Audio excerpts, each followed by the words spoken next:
नमस्कार साथियों, आप देख रहे हैं यूपी मीडिया। आइए जानते हैं उत्तर प्रदेश की दिन भर की ताजा और बड़ी खबरें। आज की पहली खबर सोना 3,726 टूटा चांदी 10,549 धड़ाम से गिरी। दीपावली के बाद सोना और चांदी के भावों में एक दिन में रिकॉर्ड गिरावट देखी गई है। बुधवार को अंतर्राष्ट्रीय बाजार में सोना $3,726 प्रति औंस तक गिर गया, जबकि चांदी $10,549 प्रति औंस पर आ गई। भारतीय बाजार में भी सोने चांदी की कीमतों में तेज गिरावट दर्ज की गई। लखनऊ मंडल में आज 24 कैरेट सोने का भाव 1,27,000 रुपए प्रति 10 ग्राम पर आ गया, जबकि चांदी 1,52,000 रुपए प्रति किलो पर पहुंच गई।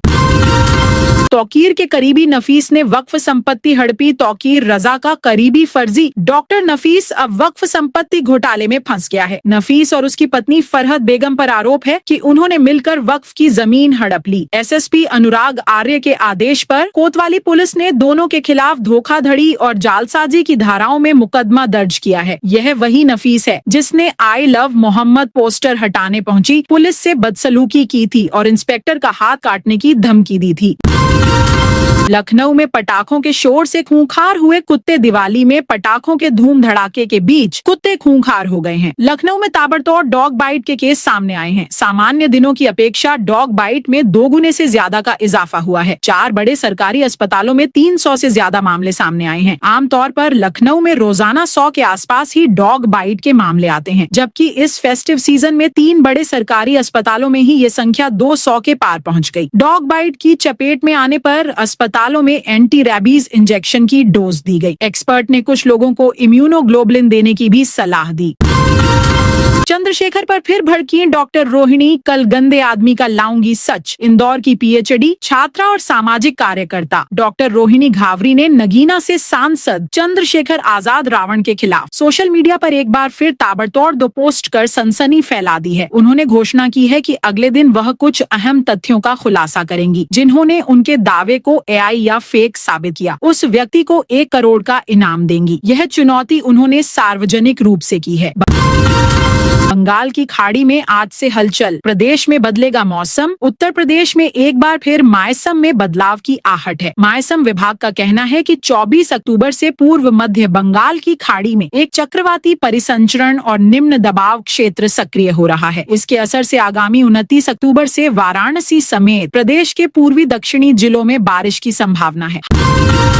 हाउस टैक्स के साथ अब प्रदेश में वाटर टैक्स और सीवर कर की वसूली होगी अनिवार्य। सीवर कर और जल कर की चोरी करने वालों पर अब सख्ती की जाएगी। सरकार शहरों में जलापूर्ति और सीवर का कनेक्शन लेने वालों से गृह कर के साथ जलकर व सीवर कर की वसूली अनिवार्य होगी। निकायवार इसकी जांच कराई जाएगी कि अब तक कितने घरों और प्रतिष्ठानों में इसका कनेक्शन होने के बाद भी टैक्स नहीं दिया जा रहा है। निकायों द्वारा ऐसे लोगों को नोटिस देकर वसूली शुरू की जाएगी। बरेली में कब्जा मुक्त होंगे सभी तालाब। निषाद वर्ग को दिए जाएंगे पट्टे। बरेली जिले में शहर और गांवों में 3,000 तालाब हैं। इसमें से 1,500 कब्जा मुक्त हो गए हैं। उन्हें पट्टे पर दिया जा रहा। नगर निगम सीमा के फाइक एन्क्लेव समेत कई इलाकों के करीब 1,500 तालाबों को कब्जा मुक्त कराकर उसके पट्टे निषाद वर्ग को देने के निर्देश दिए गए हैं। ये जानकारी मत्स्य विभाग के मंत्री डॉक्टर संजय कुमार निषाद ने बृहस्पतिवार को सर्किट हाउस में प्रेस वार्ता के दौरान दी।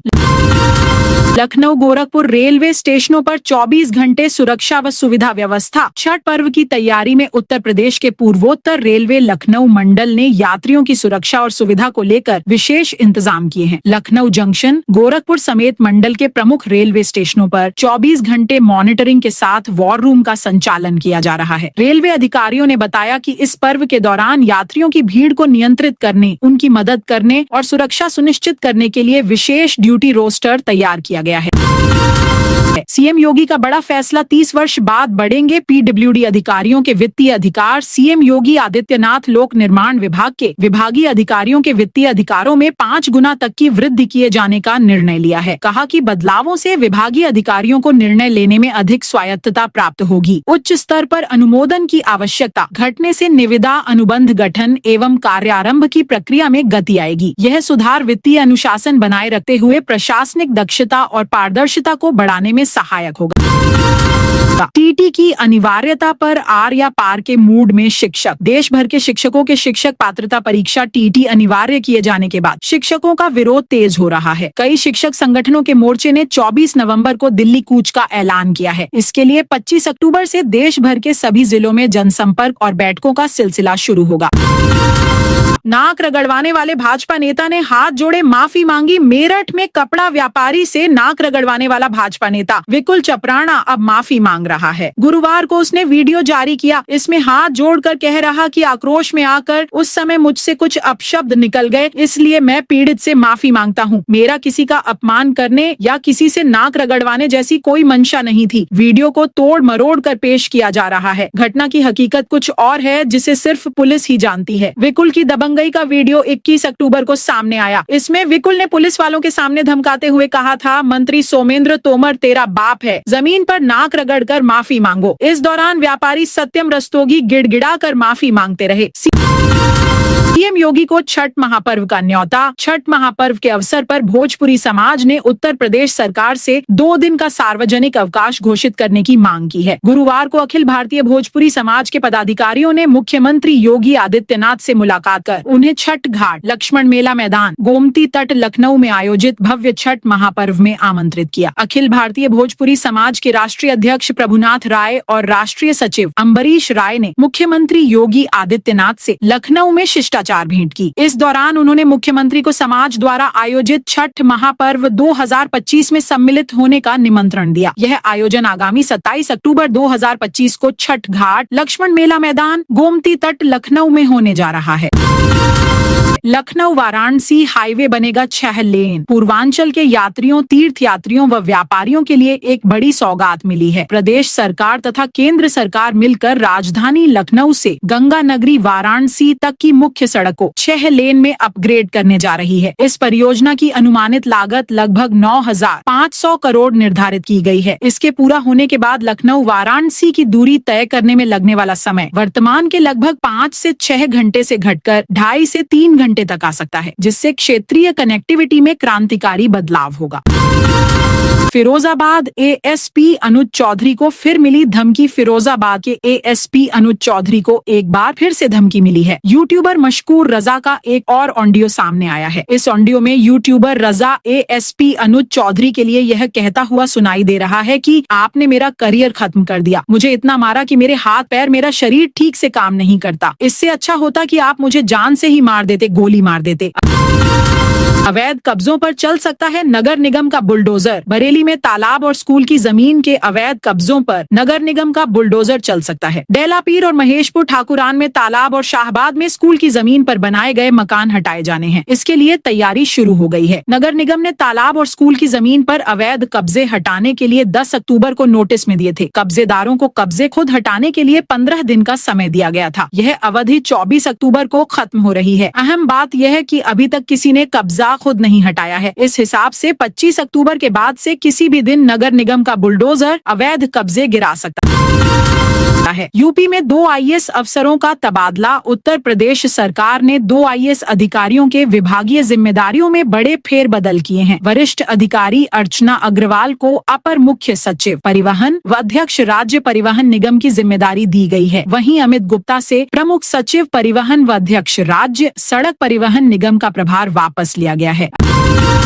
अखिलेश पर सुस्ती चाल या चुप्पी। कानपुर में अधिवक्ता अखिलेश दुबे और उसके साथियों के खिलाफ आई 52 शिकायतों की जांच अब हांफने लगी है। जांच कर रही एसआईटी 2 महीने से कोई एफआईआर नहीं करा पाई है। इस मसले पर कमिश्नरी के अधिकारी एक दूसरे पर पल्ला झाड़ रहे हैं। जांच किस स्तर पर पहुंची, इस सवाल पर सबने चुप्पी साध रखी है। मामले में फंसे सीओ और एसीपी स्तर के 3 अधिकारी एसआईटी के पास बयान देने नहीं आ रहे हैं। इसका कारण भी पुलिस नहीं बता पा रही है।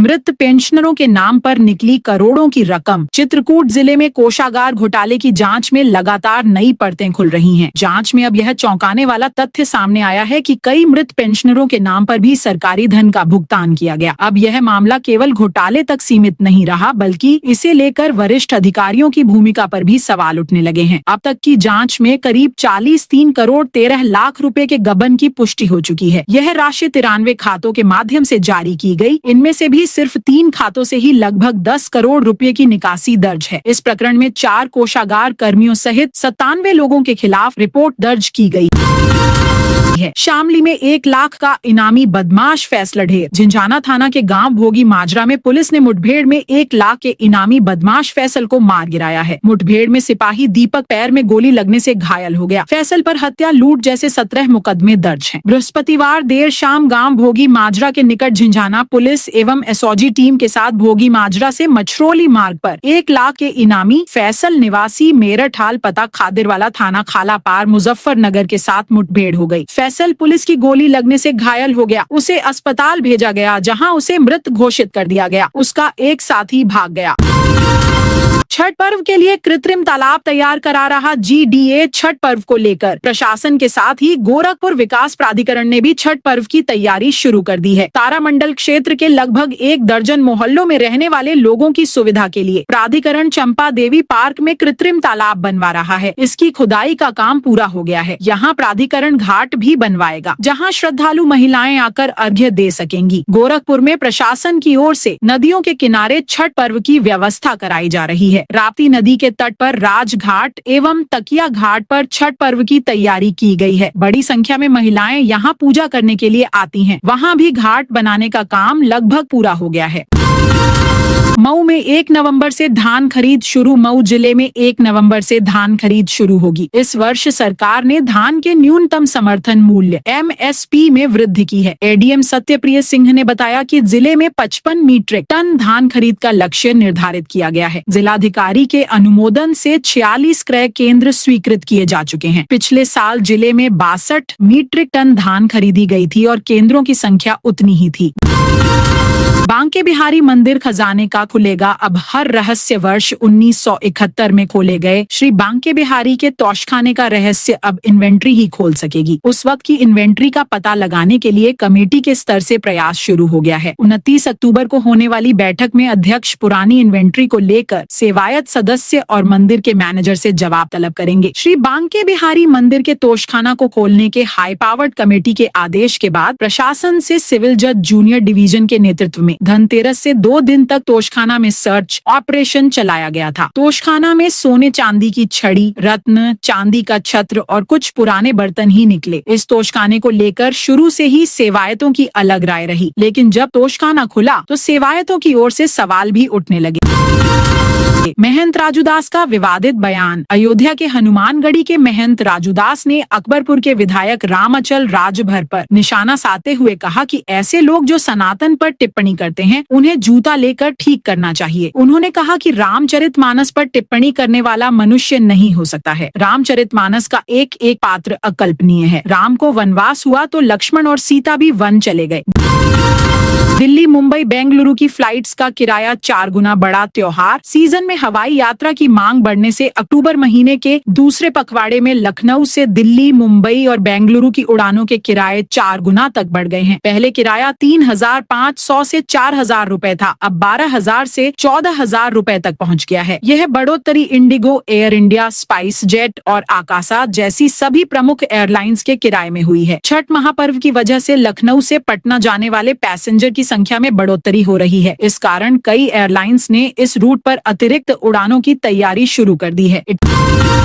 इटावा में रामनगर फ्लाईओवर खुला, जाम से राहत। इटावा शहर के लाइन पार्क क्षेत्र के लोगों को एक बड़ी राहत मिली है। लंबे समय से लंबित रामनगर रेलवे क्रॉसिंग पर बने फ्लाईओवर का निर्माण कार्य लगभग पूरा हो गया है। बिना औपचारिक उद्घाटन के ही फ्लाईओवर पर वाहनों का आवागमन शुरू हो गया है। लंबे समय से इस फ्लाईओवर के निर्माण की मांग कर रहे लोगों में खुशी की लहर है। करीब 73 करोड़ 65 लाख रुपए की लागत से बना यह फ्लाईओवर लगभग 1.25 किलोमीटर लंबा है। इसमें 3 बड़े और 2 छोटे यूटर्न बनाए गए हैं। हालांकि राहगीरों ने फ्लाईओवर के मोड़ों को हादसे की दृष्टि से संवेदनशील बताया है। लोगों का कहना है कि हर मोड़ पर बड़े शीशे, रिफ्लेक्टर और लाइटों की व्यवस्था जरूरी है ताकि रात के समय दृश्यता बनी रहे और दुर्घटनाओं से बचा जा सके। तो दोस्तों, यह थी आज यूपी के सभी जिलों की खबरें। आप इस वीडियो को कौन से जिले से देख रहे हैं, उस जिले का नाम बताइए।